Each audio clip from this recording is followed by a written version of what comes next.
when we talk about the modern methods, उसके पहले एक critical incident method आते हैं।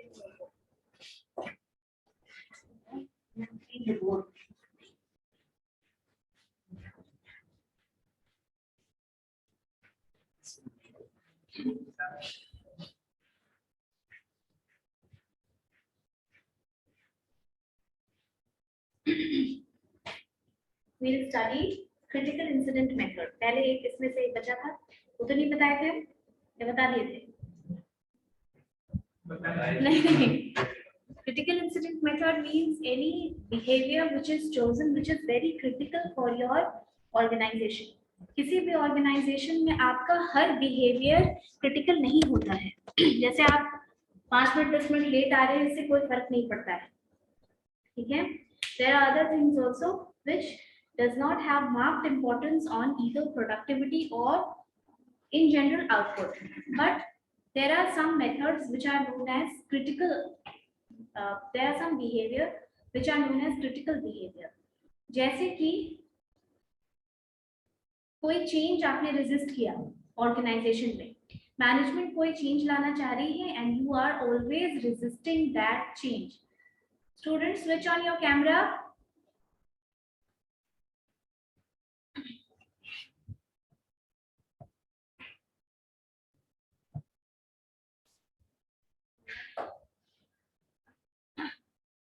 So critical incident method means any behavior which is very critical for the organization, which has some marked importance for the total output or performance of the organization. जैसे there is some change in the organization which you have tried to resist.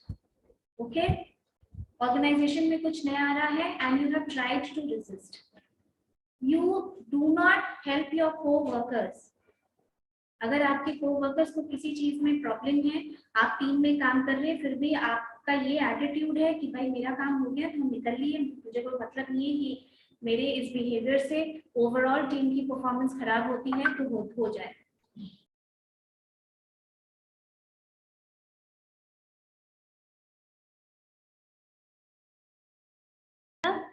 आपका कोई behaviour जो organisation के output में help कर रहा है, जैसे you have helped your co-worker to understand some policy, some management or anything like that.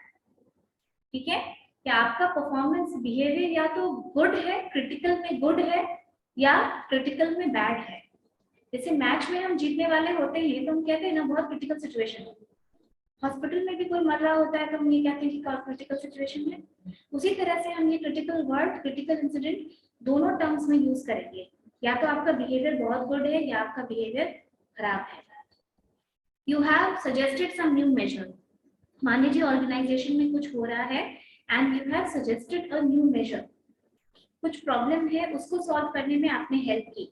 अच्छा, ये सब अभी स्टूडेंट पॉइंट ऑफ व्यू से आपको इतना बड़ा नहीं लगता है, लेकिन जब आप खासकर मैन्युफैक्चरिंग या जैसे प्राइवेट कंपनीज में काम करेंगे, वहां पे जब प्रॉब्लम आती है तो प्रॉब्लम्स बड़ी बड़ी होती है. जैसे कि आपके किसी प्रोडक्ट में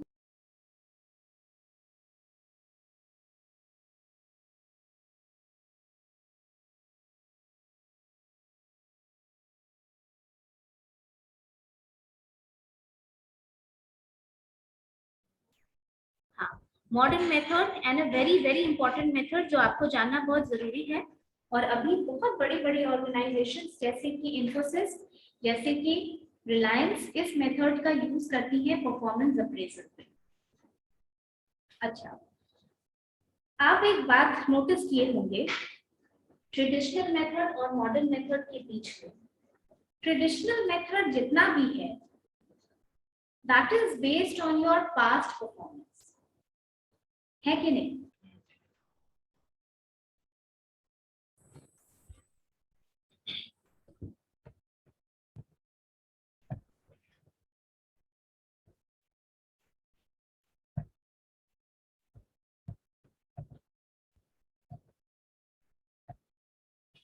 Okay.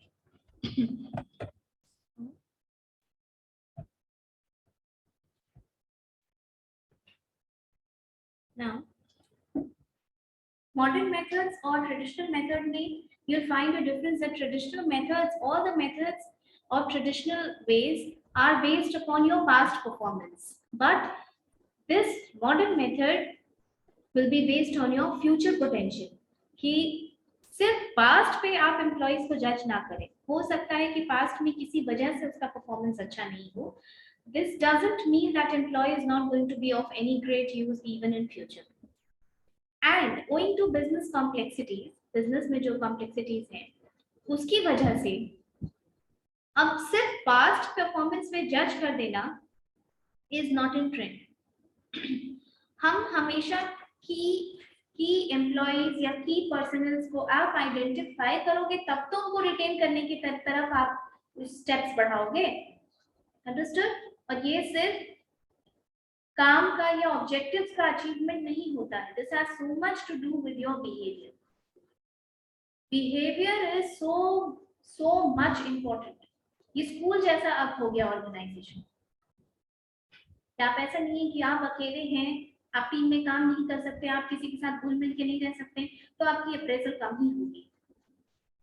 Understood? You could still be a good employee in the organization, but there are many projects, there are many, you'll not be able to, you will not be given that option to handle that, क्योंकि आपका behaviour खराब है. आप अपने senior से तमीज में नहीं रहते हैं, आप अपने जूनियर को मिसट्रीट करते हैं, आप अपने कोवर्कर्स के साथ आपका अच्छा रैपोर्ट नहीं है. Okay, now today we are going to deal 360 degree appraisal.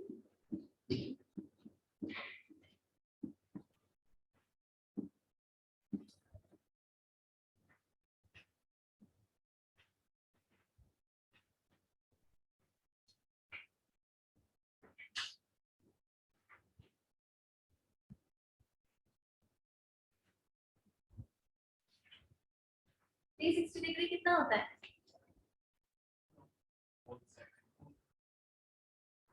कितना होता है 360 डिग्री?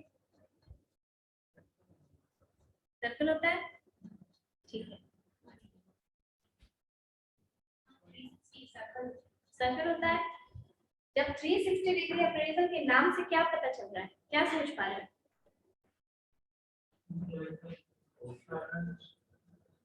हम अप्रेजल की बात कर रहे हैं, ठीक है. अब सोच के बताओ, what can you interpret when I say that an employee is appraised from 360 degree angle.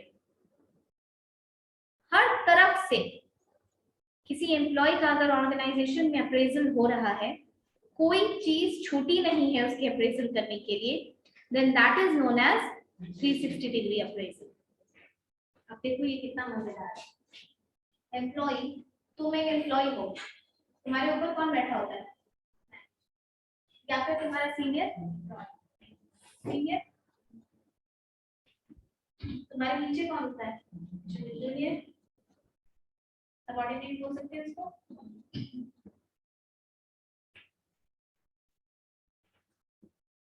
तुम्हारे साथ में कौन काम करता है? कोवर्कर्स या पीयर्स बोलेंगे उसको. और तुम खुद.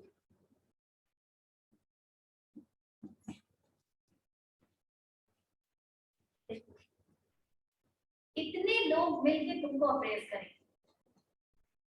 माने तुम बीकॉम सेकेंड ईयर में हो, तुमको बीकॉम थर्ड वाला अप्रेज करेगा, तुमको बीकॉम फर्स्ट वाला अप्रेज करेगा, तुम खुद अपने आप को अप्रेज करोगे, और तुम्हारे बीकॉम सेकेंड में जो फ्रेंड्स हैं वो तुमको अप्रेज. कहीं से छूटे तुम? नहीं छूटे ना. यही प्रेशर होता है एम्प्लॉय के ऊपर. This is the 360 degree appraisal. अब तुम बताओ, जहां एम्प्लॉय को पहले ये लगता था कि मेरा सिर्फ सीनियर को खुश करना काम है क्योंकि वो मेरा अप्रेजल देगा, यहाँ चलेगा काम? चलेगा काम? जहां पे एम्प्लॉय को ये लगता था कि बगल वाले की थोड़ी सी जो साथ में काम करता है उसकी चुगली कराएं हम मैनेजर से जाकर के कि मैं अच्छा काम कर रहा हूँ, नहीं तो सारा क्रेडिट ले रहा हूँ, चलेगा काम? नहीं. This is what happens in 360 degree appraisal. 15 या 16 लोगों का ग्रुप रखा जाता है, 15 लोगों को रखा जाता है. अभी डिवाइड कर दिया जाता है कि उसमें से कितने सीनियर होंगे, कितने जूनियर और कितना कैसे कैसे लेना है, 15 के लगभग लोगों को लिया जाता है। The senior will apprise you, तुम्हारा परफॉर्मेंस, तुम्हारा behaviour. The junior will apprise you, जो तुम्हारे नीचे काम करता है, that person will also apprise you. The one who's a co-worker with whom you are sitting and working, he or she will appraise you, and you are also left with a scope of appraising yourself, कि आप अपने आप को भी apprise कर सकते हैं। Now you also have scope for yourself to, कि आपको क्या लगता है कि आपका बिहेवियर कैसा है। एक बार आप अपने बारे में भी बताइए। हम अप्रेज कर रहे हैं, दैट इज ओके, बस if there is anything that I left, positive point भी है इसका कि कुछ, तो ऑब्वियस बात है कि कोई अपनी बुराई तो करेगा नहीं, लेकिन ये पॉसिबिलिटी हो सकती है कि जो अप्रेजर है सीनियर, उससे कुछ पॉइंट तुम्हारा मिस हो गया हो, because there are many employees और स्पैन ऑफ मैनेजमेंट पढ़े हो। स्पैन ऑफ मैनेजमेंट का मतलब होता है कि एक मैनेजर को कितने एम्प्लॉइज को लुक आफ्टर करने के लिए दिया जाए, ताकि वो तरीके से, यानी विद फुल एफिशिएंसी उन लोगों को देख सके या उनको गाइड कर सके। जैसे बहुत सारे लोग रहेंगे तो दिक्कत होगी। Sometimes when the span of management is large, you miss out on some qualities of the employee, and this is the reason self का भी ऑप्शन इसमें दिया हुआ है। Understood? ये होता है 360 डिग्री अप्रेजल। अब थोड़ा इसके और डिटेल्स में बात की जाए। इस 360 डिग्री अप्रेजल में फायदा क्या है, क्या है एडवांटेज 360 डिग्री अप्रेजल का?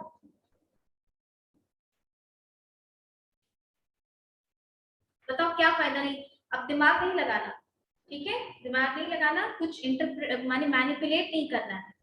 तुम अपने आप को एक एम्प्लॉय की तरह देखो और इस सिस्टम को समझो कि what is the loop hole in this system. Online students समझ में आया? बताओ, किसी को बताना है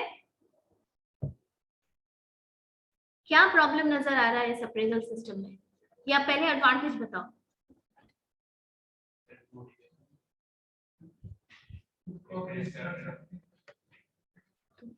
क्या कर सकते हैं वो तो लिखा हुआ है बोर्ड पे, अब एडवांटेज बताओ इसका। ये एडवांटेज हुआ कि सीनियर भी कर सकता है, जूनियर भी, ये एडवांटेज हुआ, ये तो सिस्टम है ये।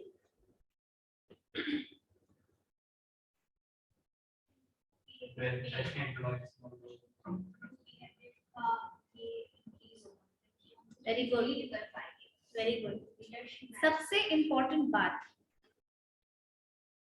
सबको यही लगता है कि हम बहुत अच्छे हैं, लगता है ना, हमारे में कोई गलती नहीं है, सामने वाली की ही गलती थी, हम तो ऐसा कर रहे थे।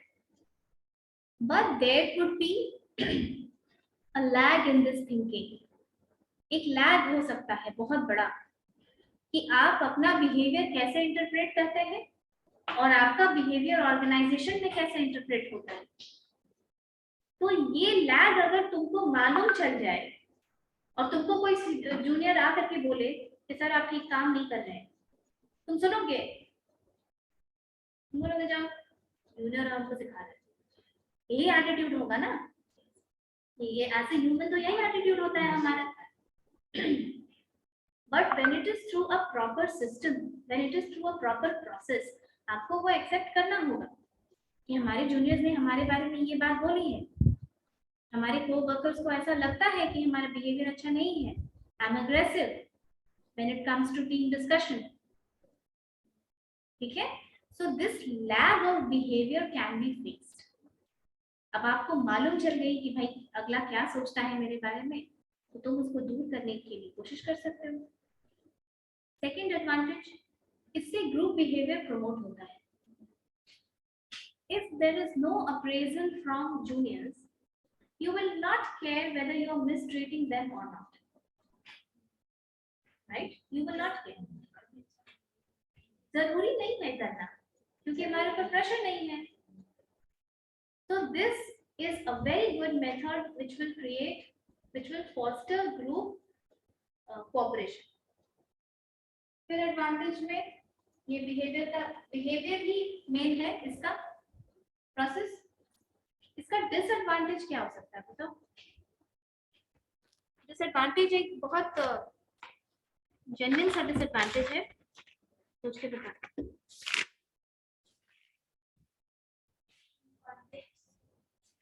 कॉन्फ्लिक्ट एज इन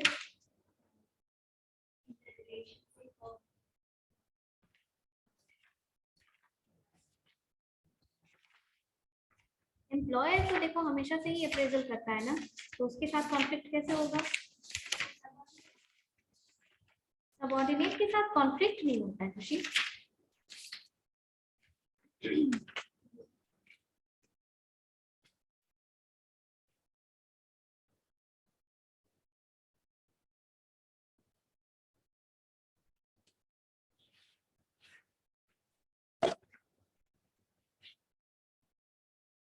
बताओ। अच्छा देखो, इसका एक एडवांटेज क्या होगा? एक advantage that we missed talking, अगर जूनियर एम्प्लॉय सीनियर के बारे में कोई बात बता रहा है या कोवर्कर्स बता रहा है, ऑर्गेनाइजेशन का अच्छा कल्चर बिल्ड होता है।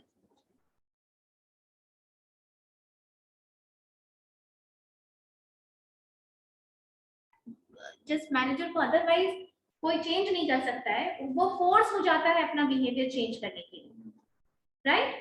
If you want to survive, क्योंकि constantly if you are getting a bad appraisal, you will be fired. So you are forced to rectify your ways. Okay? Disadvantage की हम लोग बात कर रहे थे। चलो एक एक पॉइंट लेकर के बताओ। पियर्स बताओ, तुम्हारे साथ वाले।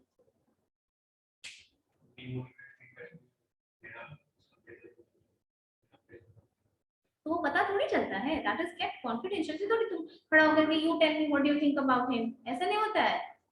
You are this is very confidential because this also judges your performance, because this also judges your compensation and wage, which is very confidential. किसी की सैलरी बहुत कॉन्फिडेंशियल मैटर होती है, ऐसे चिल्ला चिल्ला के नोटिस बोर्ड पे नहीं लगाया जाता है कि इसकी सैलरी इतनी बड़ी इतनी बड़ी। The manager will call you in person in cabin। जब अप्रेजल होता है तो मैनेजर आपको कैबिन में बुलाते हैं और आपको अप्रेजल का लेटर हैंड ओवर किया जाता है अकेले में। This is so confidential. और परफॉर्मेंस अप्रेजल किसका कितना दिया वो तो तुमको पता ही नहीं चलेगा, तभी तो तुम कांस्टेंट डर में रहोगे कि सही से बिहेव नहीं करोगे तो बाहर कर दिए जाओगे या अप्रेजल खराब है। You are getting my point? चलो पीयर्स के बारे में बताओ। नहीं सोच पा रहे हो? चलो एक एग्जांपल देते हैं। Suyash and Adarsh, both of them since my first class I see them sitting together, which perhaps means both of them are friends, right? इसका ये मतलब हम इंटरप्रेट करें कि ये दोनों दोस्त हैं। अब अगर आदर्श को सुयश का परफॉर्मेंस अप्रेजल लिखने के लिए मौका मिले तो ये खराब करेगा उसका अप्रेजल, चाहे वो लाख खराब काम करता हूँ। बताओ, ये फेवरेटिज्म हो सकता है कि नहीं अप्रेजल भरते समय? You can always do this favouritism. मेरा दोस्त है भाई, मेरे साथ काम करता है, मेरे घर में भी हेल्प किया था, and then you will bring that friendship to your workplace also. On the contrary, खुशी की लड़ाई हो गई आदर्श से, बहुत बुरी वाली, काम को लेकर के। एक टीम में थे ये लोग और पूरी तरह लड़ पड़े। ऑर्गेनाइजेशन में ये सब बहुत होता है, ऐसी बात नहीं कि ये सब सिर्फ कॉलेज में होता है। नहीं बनता है किसी के साथ तो किसी दिन बहुत ज्यादा आर्गुमेंट हो गया, खुशी की लड़ाई हो गई बहुत बुरी तरह आदर्श। अब आदर्श लिखेगा इसका अप्रेजल, तारीफ लिखेगा, बोलो नो। ये क्या हुआ? पर्सनल राइवलरी बीच में आ गई। तो पीयर्स का तो कंपटीशन वाला रिलेशन होता है, इसलिए या तो तुम्हारा कोई फेवरेट होगा या तो तुम्हारी बनती नहीं होगी किसी से। तो in that case you will be biased in giving them marks in appraisal। ठीक है? पीयर्स वाला एंगल समझ में आया कोवर्कर्स का। सबऑर्डिनेट वाला, ये सीनियर वाला तो जस्टिफाइड है, सीनियर करता ही है अप्रेजल, वो तो ट्रेडिशनल मेथड्स में भी करता है, तो इसमें कोई आर्गुमेंट नहीं है। सेल्फ वाला बात हो गई हमारी कि स्कोप दिया जाता है कि भाई अगर वो मिस कर जाए। एक डिसएडवांटेज ये भी है कि यहाँ पे कहीं पे भी गोल्स की बात तो हो ही नहीं रही है, गोल अचीवमेंट की हो रही है क्या? जैसे मैनेजमेंट बाय ऑब्जेक्टिव एक मेथड है, उसमें गोल्स को मैनेजमेंट के लिए भी बताया गया कि the management should also have some goals and the employee should also have certain goals and upon fulfilment of their goals it should be judged कि उनका परफॉर्मेंस कैसा है। पर यहाँ तो कोई गोल्स की बात नहीं हो रही है, तो लैक ऑफ गोल है यहाँ। और इस बेसिस पे, यानी सिर्फ बिहेवियर के बेसिस पे, हम आपको चार्ट बना करके ऑब्जेक्टिव में समझाए थे कि परफॉर्मेंस अप्रेजल का ऑब्जेक्टिव क्या होता है, रिवॉर्ड और इंसेंटिव्स वगैरह भी होता है। अब देखो इसके बेसिस पे, जिसमें कि कोई गोल सेटिंग नहीं है, किसी का रिवॉर्ड प्लान करना थोड़ा अनजस्टिफाइड है। अब कुछ लोग भाई बिहेवियर में बहुत अच्छे होते हैं, चाहे वो काम करें चाहे नहीं, राइट? क्योंकि उनको पता है कि बना के रखेंगे तो अप्रेजल अच्छा मिलेगा, लेकिन प्रोडक्टिव नहीं होते हैं, तो उनका क्या? अब ऑर्गेनाइजेशन को तो वो फुल एफिशिएंसी में काम नहीं दे रहे, तो ये एक ड्रॉबैक है सिस्टम का। There is no goal setting, and if there is no goal setting then justifying, then preparing reward for them is unjustified, it's a little unjustified. Understood? अब तीसरा एंगल आओ, सबऑर्डिनेट। ये सबसे मजेदार एंगल है और ये किसी भी अप्रेजल में नहीं दिखता है कि आपका सबऑर्डिनेट आपको रेटिंग करता है। सबऑर्डिनेट से रेटिंग कराने में क्या प्रॉब्लम है? ये कुछ है कि नहीं है, या क्या अच्छी बात है? Tell me. तुम लोग दिमाग लगाने लगते हो ना, इसलिए आधी चीज जो नॉर्मली समझ में आती है वो तुम लोग सोचते हो कि अच्छा कुछ भारी भरकम सा आंसर बनाना होगा, मैम पूछिए तो। I have told you several times, HR is all about human behaviour. इसमें दिमाग लगाने की जरूरत नहीं है, जो आप सोचते हैं वही एम्प्लॉय भी सोचता है। तुम ही लोग तो एम्प्लॉय बनोगे ना जाकर के। अब पीयर्स वाला एंगल तुम लोग कोई सोच नहीं पाए, लेकिन एग्जाम्पल से समझ में आया ना। अब जूनियर वाला एंगल सोचो।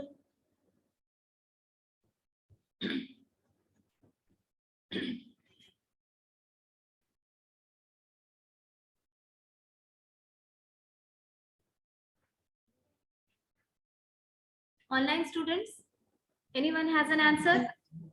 मैम अप्रेजल में जो भी कैरेक्टरिस्टिक्स होती है वो जूनियर के लिए सेट किया जाता है एज अ बाय सीनियर और एज द करंट एम्प्लॉय, और जो भी नेक्स्ट कमिंग एम्प्लॉय होंगे उनके लिए एक सेट होगा, ये टारगेट या फिर एक पैरामीटर होगा जो कि उन्हें अचीव करना होता है। मेरा क्वेश्चन है, what is the problem if your subordinate rates you? तुम लोग ये इतनी छोटी सी बात नहीं सोच पा रहे हो कि तुम्हारा जूनियर रेट करेगा तो क्या होगा। खुद पे सोच के देखो।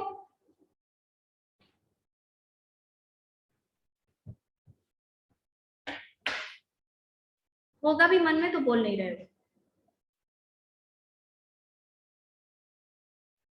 मैम वर्कलोड की वजह से रेटिंग कम देगा ना। अभी आंसर हाँ मैम करने लगो। Ma'am repeat the question. How will you feel when any of your juniors will rate you? अगर कोई जूनियर आपकी मेरिट रेटिंग करे तो आपको क्या फील होगा? ठीक से बोलो, जोर से बोलो। अच्छा फील नहीं होगा तो नहीं होगा ना अच्छा फील, तो बोलो ना कि नहीं होगा अच्छा feel. Why do you keep things in your mouth?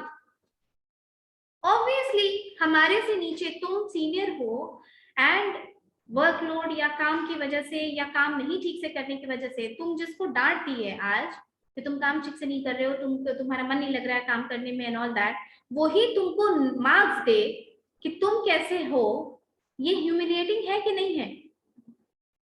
This is humiliating. अब 10th क्लास के बच्चे को अगर तुमको बोल दिया जाए कि रेटिंग करो,